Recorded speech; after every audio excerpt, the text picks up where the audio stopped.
All right, so let's continue. We're going to, as you see, we're not reading all the time, and also when we read, we don't read the whole text word for word. We just take out a little excerpts. Is that the word? Excerpts. But today, now, as for today's last class, we want to finish the second section before we're going to get to some really deep stuff in section 3. And we are, and Tzemach Tzedek is in the discussion of where is really the role of faith? So, because the discussion was, is the faith in God a commandment? And so we asked a lot of questions about this. We asked the simple question of how can it be a commandment if you don't have faith, then who is commanding it? And then we asked, why do you need faith when you can know it? Then we can ask also, now, what is the difference between faith and knowing? And what is faith really? What is faith? So first, he's going to speak about a little bit how knowledge, how does it affect your emotional psyche? And he's going to compare this to how does faith affect your emotional psyche. So let's open up at page 9 of section 2. Section 2, page 9. When you say page 9, you could see it on the bottom. It says 924-ba. Okay. Got it? Yeah. Okay, so let me read from the second sentence. Behold, the Zohar refers to Das, knowledge, as the key that includes 6. It's the key to the 6. Which 6? The 6 emotions, right? We said, though, there's 7 emotions, right? Yeah. Well, it's interesting.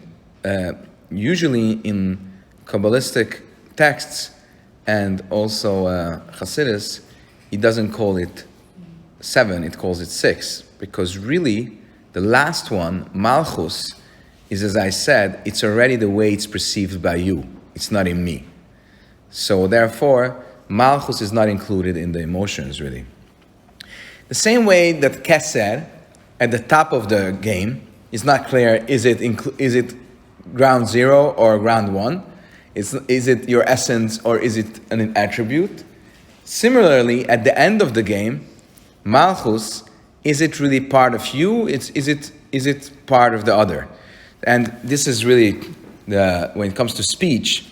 So the question is speech part of your psychological makeup, or is speech only a tool for others? And it's not clear. Well, first you would say, yeah, for sure it's a tool for others. If you would live by yourself in a forest, you wouldn't speak, because there's nobody to speak to. So speech is not a part of your psyche.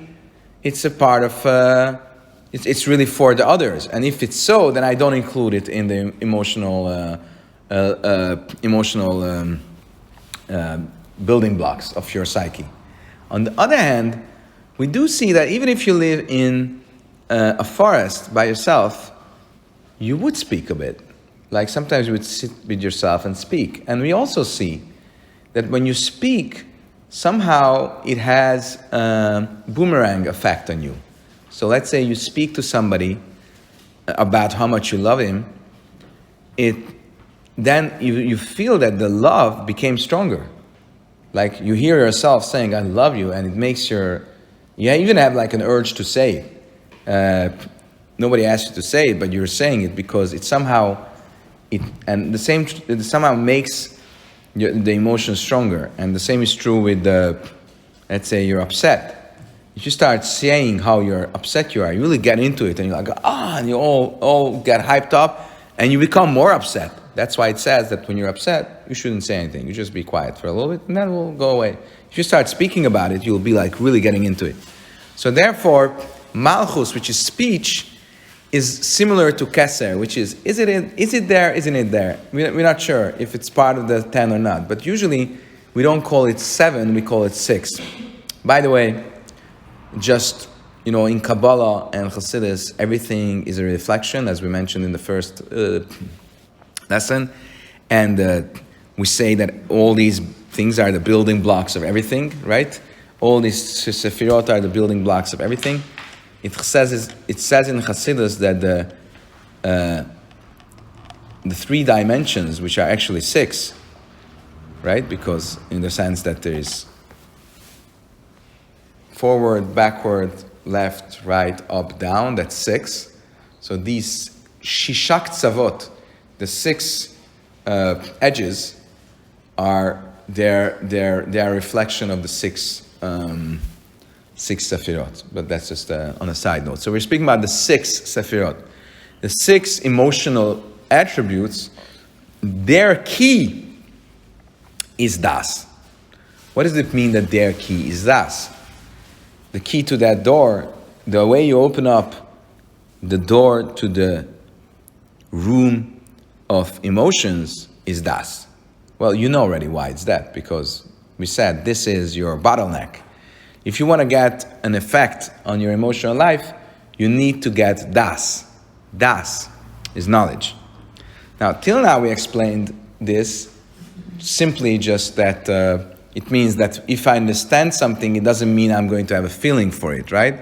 I could understand something and not have a feeling for it, and therefore you need das. You need to somehow stuff it through the neck in order to have an effect on your heart, and that's das. We said that das is knowing, unlike understanding, is when you don't only understand it, but you know it. It has a personal relationship, and that is the key to having an emotion towards it. Because if you have a personal relationship to it, it makes a difference to you. Then you can have an emotion about it. The way it's going to call, what it's going to call das here is going to say, it's not only the knowledge of the thing that you have an emotion to, but it's the knowledge of yourself. It's your consciousness. If you are conscious about yourself, then you have emotions. An unconscious person doesn't have emotions, right? That's simple. If you're not conscious, then you can't have emotions. And consciousness is almost like knowledge. You know yourself. It doesn't necessarily mean intellectually knowing, because knowing in this sense doesn't mean that you understand yourself. It means you feel yourself. You are conscious of yourself. So look what it says. As we see that emotional qualities are subsumed in and drawn after knowledge. For das controls the function of our emotions, as explained above, influencing both their direction and their character, as we explained in length already the past hour and yesterday, right? Everything is based on, all your emotional life is based on your intellectual psyche. Also, when a person knows and feels his selfhood, so when you have like a consciousness, then you have emotions. And also, by the way, knowing yourself, it doesn't only, I can give a different example to this. It means also in the simple level that you're conscious of yourself, then you have emotions. But you could also see people that feel themselves more have more emotions. Then feel themselves more have more emotions, right? People that don't feel themselves, they have less emotions. So there is a because people that feel themselves, they're always thinking about, and how does this affect me, right? There's a very nice story about this guy that came to the Rebbe Rashab, the fifth Lubavitcher Rebbe, and he told him, this is terrible. He was a very learned guy. He was a very big Talmid Chacham. He was sitting the whole day in a shtivo like this, and he was learning Torah by himself. He was sitting and learning, and he was dedicated his whole day for Torah study. So he came once to the Rebbe and he told the Rebbe, it's really terrible. I mean, all these people in the shtibel, they tremble on me. They all, not tremble is the word, el taposhnak, I say, they tread on me or treadle? tread. They tread me. Stomp on you. Tread over, yeah. But they like oppress me. They tread me. He was trying to say that they all offend him. Everybody's offending him. So the Rebbe told him, you know what the solution is? Don't spread out on the whole shtibel, and then not everybody's going to step over you. You understand? Like you feel everything is you. So if a person comes in, he steps anywhere, he's stepping on you, right? And you always think, oh, he's offending me. He said it because I'm like this, or he said it because I'm like that. Nobody's thinking about you. Don't put yourself in the everything, and not everything that happens is going to be about you. So people that feel themselves more have more emotions. So that's the idea of das. Das is also the fact that you're conscious of yourself, and das, like a feel of the thing, a feel of yourself also. We see that as a result of a strong sensation of his selfhood and vitality, his emotional qualities react very powerfully. To love what he perceives as good, and to hate what he perceives as bad. For a farther greater extent that would occur were he not feel himself so much. So if you feel yourself, all these emotions become much more stronger than if you don't feel yourself. People are all, for example, people that are full of themselves, they're extremely vibrant about their emotions. And people that are like, like humble people, don't really like, that's okay, yes, no, maybe. There's no strong emotions there. So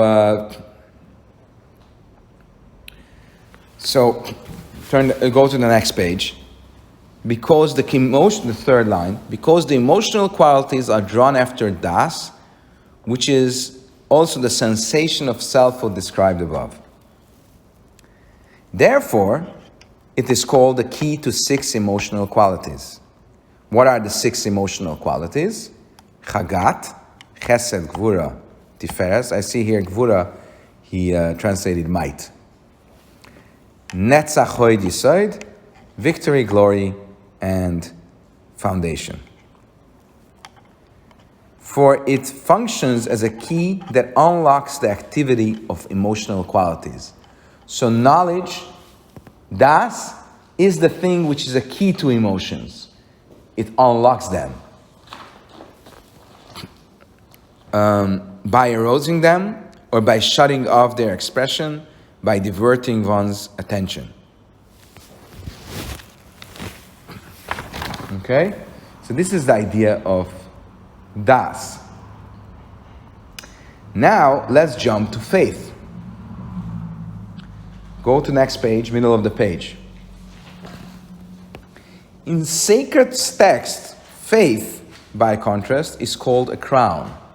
Similarly to ratzon, to will, right? I'm just saying this on the side note. For it can be described with the analogy of a crown. Why? Which is an influence that is merely encompassing above one's head and does not permeate a person's inner dimensions. The emotions are not affected by it because it is distant from them. Look at this, next page. For this reason, faith can allow for the dichotomy within a person's approach, as our sages teach. A thief before breaking in calls to God, saying, Master of the world, save me. He believes in the potential of the Master of the world to save him, and yet performs an act that constitutes rebellion against him. Well, that's so crazy. People say, oh God, please be with me, and you're acting a terrible act which is against God's will. If you really believe in God, you shouldn't be doing that. But you're still doing it. Why? Because faith doesn't have an inner effect on you. It's what we call makif. It's something like hollows over you. Can you please write it down? Makif? Yeah. So in general, in Chassidus we speak about koichas pnimim, kochot pnimim, inner attributes, and we speak about koichas makifim, which are surrounding attributes.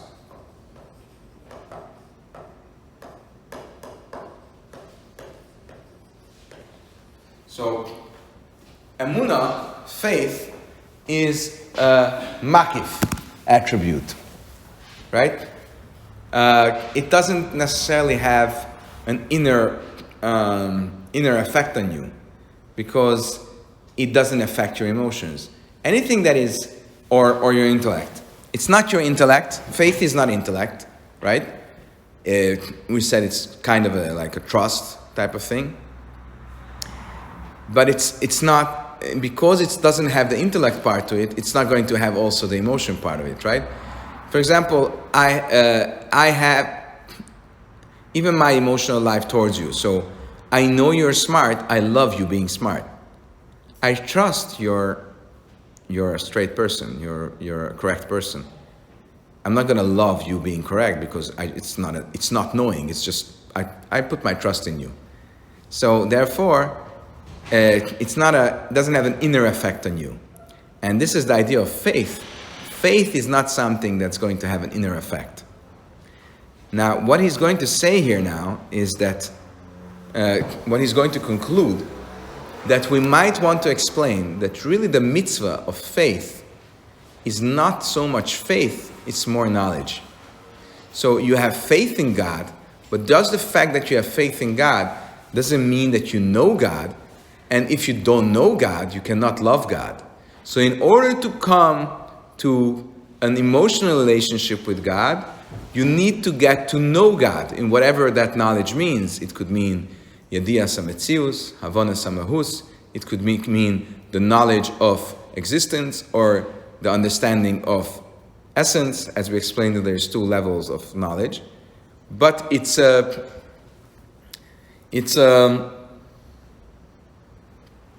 definitely needed in order for you to have emotions towards God. Because just faith that is not going to bring you to emotions. And to get back to our one of our original statements, when somebody used the love of God as a synonym for faith, it's not only not a synonym, it's a total contradiction. If you just have faith, according to this description of faith, you're not going to have love of God, because faith cannot bring to an inner feeling. What can bring to an inner feeling is a certain perception of God that you think you understand or imagine, and having an emotion towards that thing that you think you understood or imagined. So this could be an explanation to what it means to have, it's a commandment to have faith. And if you think back, and you will look back to the quotes he brought from the different codificators about the commandment of faith in God, so some of them use the expression, mitzvah leida ulahamin. It is a mitzvah to know and to have faith. So they use the expression to know, and it wasn't a coincidence. They used it, shalom. They used the expression to know because they would say that this is the mitzvah. You have to have faith in order to believe, and this answers the Baha'ak's question. You have to have faith in order to say that there is a commandment to have faith. You have to have some original faith, because otherwise, who is commanding it? Yes, I do have a simple faith that there is a God, but that's not something that's affecting me. In order to have a relationship with God, I need to know Him, and that is the mitzvah, leida, to know Him. There is, I think, I don't know where this quote is from, but it's from the Tanakh. Da es Elokei avicha va'avdehu b'leiv avshalem.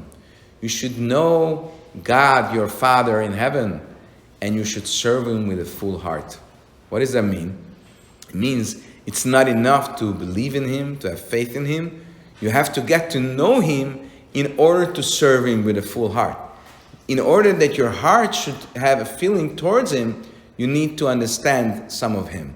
And that is the mitzvah. You could explain maybe that is what they meant by the mitzvah. So let's read it a little bit further. So, he believes in the potential of the master of the world to save him, and yet performs an act that constitutes rebellion against him. This is possible, I'm holding at page 12. This is possible because faith is only an encompassing power and does not motivate the emotions to steer from their inertia. I don't know what inertia, but I know what it means. The awakening of the emotions, by contrast, occurs as a result of das, knowledge, which serves as their key, as stated above.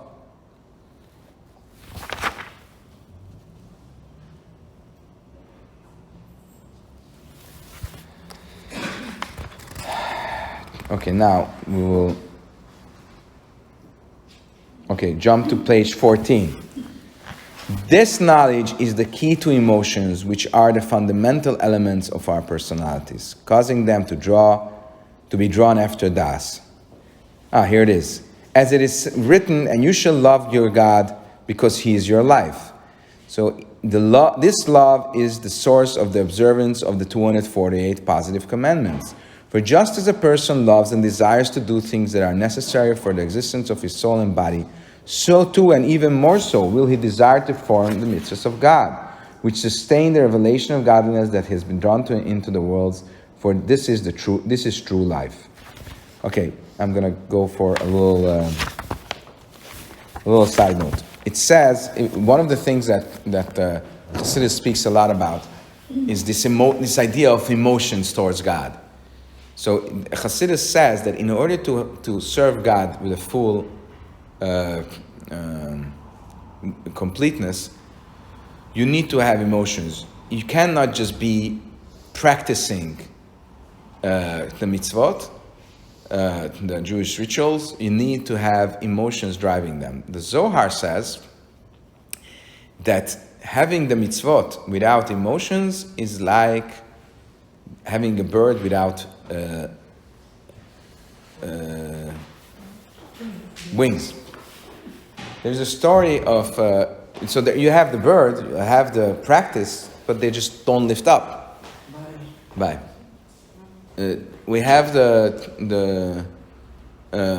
we have a story of the Baal Shem Tov, where he comes to a town and he wants to go into the synagogue. And when he gets to the synagogue, he wants to step in, but he stops by the door and he says, "Oh, I can't go in because there's no place to go in."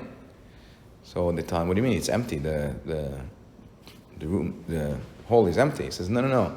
There's so much prayer here in this room, I cannot enter because there's no place for me. So he said, "Oh, so what do we do?" So he tells them, "Bring me here a 5-year-old kid." So they bring a kid from Cheder, and he tells him, "Say the Shema." And the kid says Shema. Shema Yisrael, Hashem Elokeinu, Hashem Echad. Hear our God, Israel. God is our God, He is one. And when he says it, says, now all the prayers were uplifted, and now I can go in. What did he mean by this story? That if you do practice without emotion, then the practice is there, but it doesn't have an effect. It doesn't fly up. Just like between two people, I can be giving you a nice present, and it doesn't have an effect because you feel that I don't have a feeling towards you. It's a nice present, but you don't give a damn about me. It's just you gave it to me, so you have the practice, but there's no feeling behind it. On the other hand, I can give you a present, even if it may be not such a huge thing, but you really appreciate it because you feel that I gave it with a full heart. It's an appreciation coming from an emotional background. This is not something which will change the physical substance of the present, but somehow it gets wings to fly up. It has a totally different meaning for me, right? So too prayer or any mitzvah that you do, you have to do it because that's the way the Torah is constructed, that we have to do the mitzvot even if we don't have feelings. But if you do the mitzvot without feelings, they just don't lift up. They just don't go up to heaven. They just don't reach God. It's like not doing its job. So in order to have them, you need two wings. You need, just like a bird needs two wings. If it's a one-winged bird, it's very hard to fly. You need the two wings in order to have this ellentétes,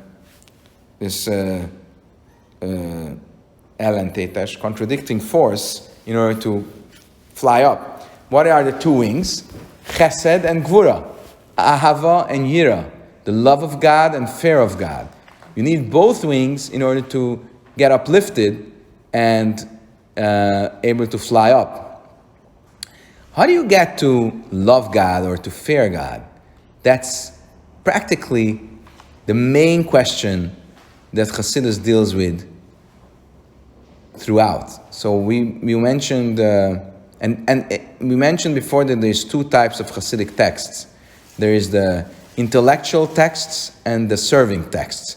The more meditational, philosophical texts about godliness, existence, whatever. And then there is the more emotional or how to serve God type of texts. And the truth of the matter is, the point and the target of the whole thing is this: how do I come to serve God with emotions?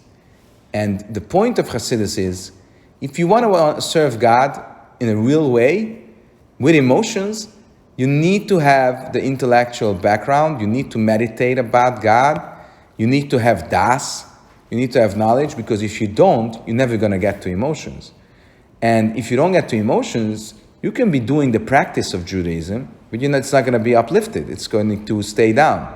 So this is really, Chassidus is not just a philosophy for the sake of philosophy, of to understand why we are here, or what's our purpose, or all that. It's a philosophy for the purpose of serving God. And if you remember, in the first class we differentiated between the two groups, the Chagas groups and the Chabad group. And we said both groups had the target of bringing you to emotions. The question was just really, what's the right way to do it? And Chabad said, you need to have intellectual capacity in order to have real emotions towards God. And here we are. This is what we're talking about. This is the idea. If you want to have a real serving of God, where you have chesed and yira, you have the love of God and fear of God, you need intellectual knowledge of God. And it should not only be a detached knowledge, it has to be a knowledge. A knowledge, das is, when the knowledge has an effective relationship with you, and that's how your emotions are born and created towards God. So look at here. Look on page 14. And this knowledge is the key to emotions, which are the fundamental elements of our life, causing them to be drawn after das, as it was written, and you shall love God because He is your life. You have to have meditation about God. What is the meditation going to bring you to? To the realization that the same way I love myself, I love God because the essence of me is really God. The essence of existence is God. I realize how everything is dependent on God, how everything is an outcome of the divine providence. And this will come to bring you to a realization where you will love God just like you love yourself. For just as a person loves and desires to do things that are necessary for his existence of his soul and body, so too and even more so will he desire to perform the mitzvahs of God. Because he realized, really, it's actually my essence is God. This is the thing for me, as we said. Because this is the true life. And he will be afraid to distance himself, transgressing negative commandments, for they are harmful to maintain this vitality. This is the idea of fear of God. Fear of God in Hasidic terms doesn't mean to fear that he will punish you. Actually, we don't even call this fear of God, we call it yiras ha'oinesh, the fear of punishment, and that's a disgrace. A chassid should never be or stay on the level of just being afraid of punishment, like a physical punishment in this world or even a punishment in the world to come, because that's not really fearing God, it's fearing God's stick, right? You should fear God. What do you mean I should fear God? It's a love relationship. What is fearing mean here? Fearing more means, on the simple level, I fear to be distant from you. It's actually, I love you so much, and I realize how you are the essence of me. I fear to get distanced from you, so therefore I will never transgress your commandments, because I realize that with every transgression of your commandments, I cut myself off from you, so therefore I will try never to do that. On a higher level, there could be other levels of yira, of fear of God, but that's not our discussion now. But it's for sure not the fear of punishment. So,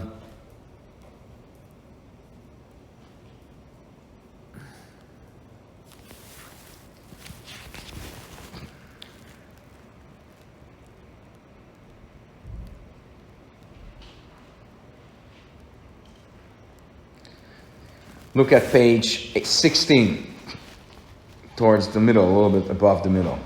Therefore it is written, know the God of your father, and we said this, and the continuation is, and serve him with a full heart, right? You should know him, you need a knowledge.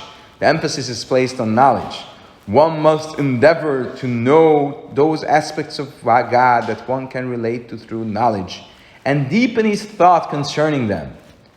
This refers to knowledge of God's existence and realizing that he is the life of life, as explained before. This will transform him into a different person, for his emotions will be aroused to love God and fear him, for that is their key. So, in Chassidus, these ideas, which you could read it at home, it's like deep meditations about what godliness means and how the godly force that constantly creates is there in every second, in every aspect of creation, and how the godliness is the only true existence.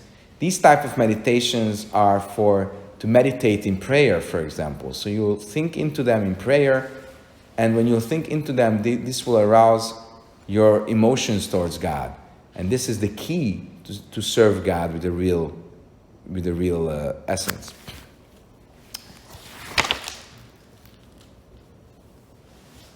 Okay.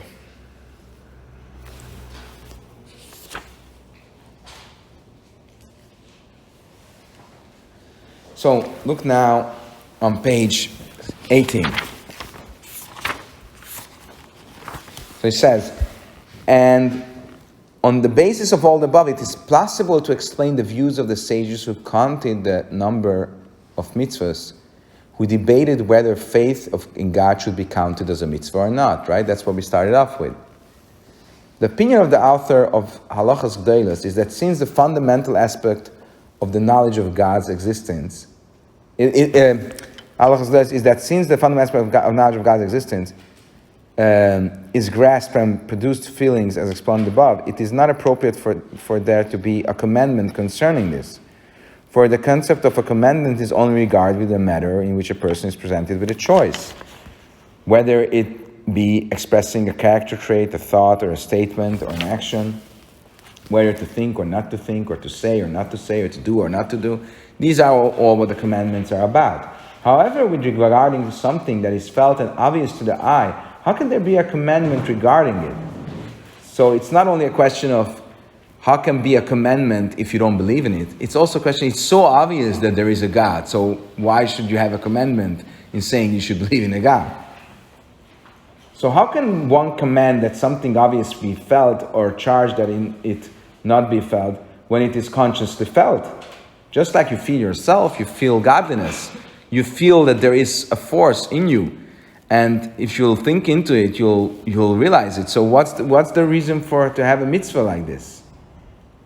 So now look at page 20. He says, those that will say that it is a mitzvah, their rationale, look at page 20, their rationale is that the commandment is to deepen one's understanding and to contemplate this concept, although it is already known. So this is the mitzvah, is to deepen your thinking. Look at the bottom of the page. Even if he will think about these matters in passing, it will be no consequence. Rather, it is necessary to deeply think into them. You need to think deeply into what godliness represents and how this is an unconditional part of your existence, and this is the real existence. Nothing else really exists. You need to think into this like deep. And once you do that, then one's emotional characteristics will be stimulated.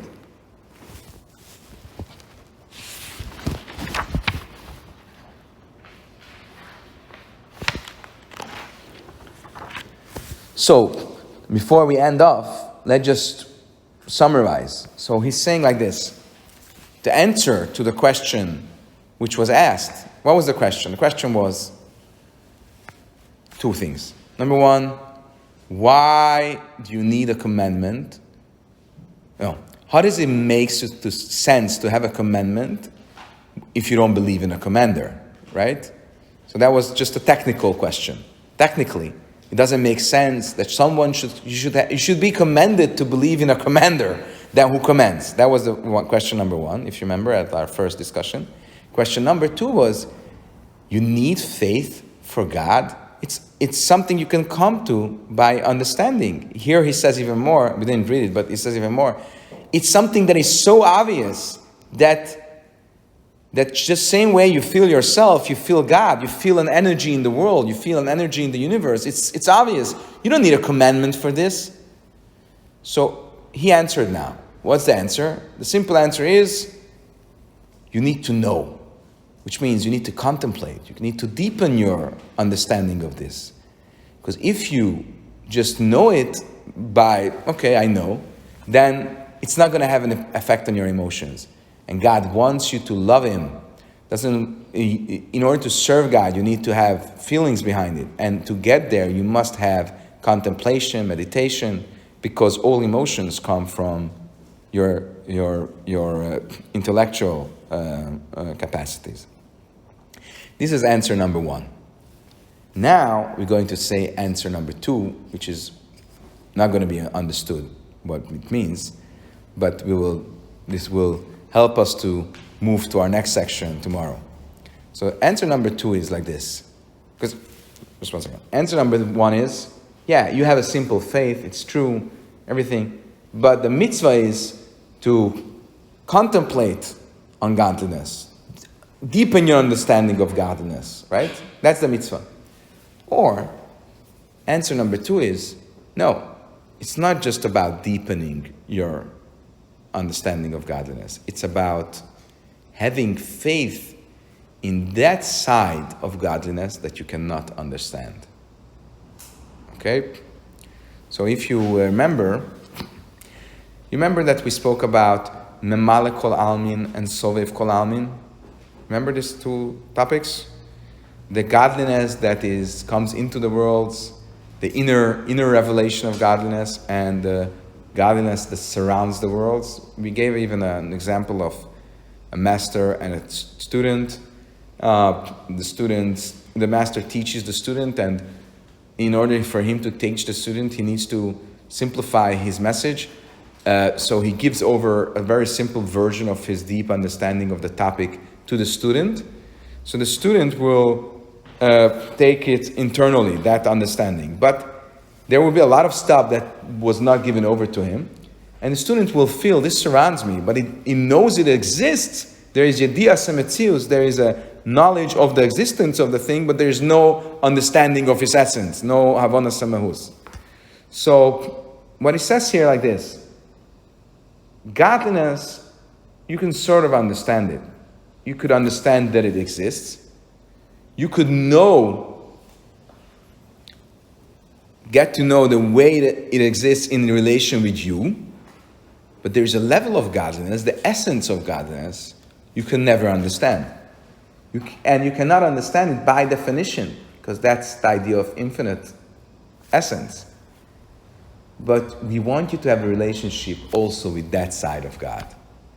And that's a very nice vort, a very nice point. Let me explain again. Let's imagine I'm your friend, and there's many aspects of you that I know and understand. I can have emotional relationship with you through these aspects, those aspects that I know of you, right? For example, I got to know that you're smart, and I respect you being smart, or I love your smartness. There are though different aspects of you that I don't know. I know that they are, I don't get to understand, or I don't get to know deeply. When I have a relationship with you, I can stay just on the level of those things that I understand of you. But a real relationship is that I have a relationship not only with those aspects of you that I understand deeply, but also those aspects that I don't understand. So when it comes to you, those aspects that I don't understand, I might understand in the future. But when it comes to God, there's an aspect of God that I will never understand because it's per definition ununderstandable. Let me get back to the metaphor a little bit. So, if I get married to you, and I know you look beautiful, and I know that you are smart, I got to know that. I don't know if you are also diligent, for example. I trust you are diligent. I will find this out pretty quickly, I think, but it will take a year or two to get to know this part of you. But let's say I don't know that you're diligent, and I will never find out that you're diligent. It's not an exactly good example, but it's a bit off. But I will then take it to godliness. So if I don't know you're being diligent, I can only trust you're diligent, right? So in order to have this healthy relationship, I need to not only use my emotions towards you, but also my trust towards you, right?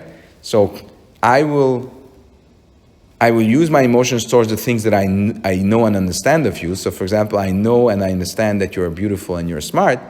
I will love those parts of you. Those parts that I don't know of you, I just believe they are there. I'm not going to love them because I cannot love them if I don't know them. So what can I do? I can trust that they are there. So the problem with this metaphor is that it's a certain thing of you that I know what it is. I just don't know if you have it or not.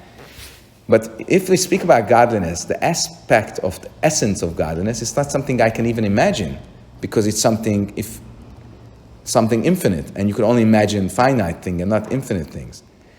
But what is demanded from me is to have a relationship with godliness, not only on the level that I understand, but also on the level that I don't understand.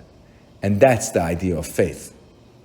And the commandment is, don't have a relationship with God only emotionally, through your understanding of Him. Have a relationship with God on the level of faith. So, got it? So look, let's read it a little bit. This is why Rambam, page 21. This is why Rambam stated in his Sefer HaMitzvos, you guys have it? It's like almost middle of the page, that the commandment involves faith in God. So he said, in the Sefer HaMitzvos, we quote it, he said, Leida ulahamin, to know and to believe. So he said both. To know, that was the first answer. To know and to through that come to emotions. And to believe is what we're saying now. To have faith and a relationship on the level of faith. While in the beginning of his Mishnah Torah Sefer Amada, he said, to know that there's a primary being. He didn't mention faith. So why? Because he thus includes two elements in the mitzvah. The knowledge of God's existence, which you can know intellectually, and faith in Him. those things that you cannot get to intellectually. So they constitute one mitzvah. These two things constitute one mitzvah, two sides of one mitzvah. Okay? And then he gets into that others say that this is two mitzvahs, but basically you get the idea is, either the answer is you need to deepen your understanding in God, but what can you deepen your understanding in? Only God, the way He relates to you, with the Sfirot, right? What about His essence? His essence is not something you could know. You could only know of, but you can't know. Well, that level you also need to have a relationship with. And that is trust. That is emunah. By the way, it is really strong in Judaism, because Judaism on one hand wants you to learn, to study, to deepen your thought, right? I mean, Jews invented almost studying. It's like, you don't know, I don't know of any other religion where it's a ritual commandment to study. I don't know of anything like that. You know, it's not a ritual commandment to pray, but it's a ritual commandment to study. Does it come from Hillel, or what is the origin of this? I'm sorry? Where does it start? The studying is so important? Yeah. It's a very interesting question. So first of all, let me just say, it's a mitzvah to study. So it's one of the 613. And it's so important that when the sages speak about which is the most important mitzvah, they say this is the most important mitzvah. Learning is the most important mitzvah. It's also a mitzvah which is not a one-time mitzvah, it's a constant mitzvah. And if you have any free time and you don't study, you actually disgrace God's name. It's a very, very strong words, but where does it come from? It's a very good question. And so the first place where it's stated like this, it's in, I think, the Sefer Yehoshua, in the book of Joshua. Not in the 5 books of Moses. It says, "V'hagisa bo yoimim v'layla," and you should dwell in it night and day. You should study night and day. In the Torah, there is also a mitzvah of studying, but interestingly, it's not a mitzvah to study, but a mitzvah to teach. We say it in Shema, "Veshinantam levonecha," and you should teach them to your children in the evening and in the morning. So there's a whole beautiful explanation that actually the commandment to study is not to study but to teach, and and you need to study in order to teach, but it's a whole thing to itself. Anyway, so on one hand we have this idea of studying and understanding, and that's so important in Judaism. On the other hand, Judaism does demand from you to give over your life, even to sanctify God's name in order to keep your Judaism. Even when it's totally illogical, you need to do that. Why is that? Because the relationship with God is not just intellectual and also not just above intellect. It's both. So there are many religions, the Havdil, there are many religions where what's expected from you in the religion is this unconditional faith in your God and your unconditional service of Him, no matter what. And that's understandable, but that's the idea of God. That's something that you don't understand. In Judaism, you have both aspects. You have an unconditional faith you need to have, and a very intellectual and very conscious studying and understanding of God. Any questions? Is the teaching, is it also one of the 613 mitzvah?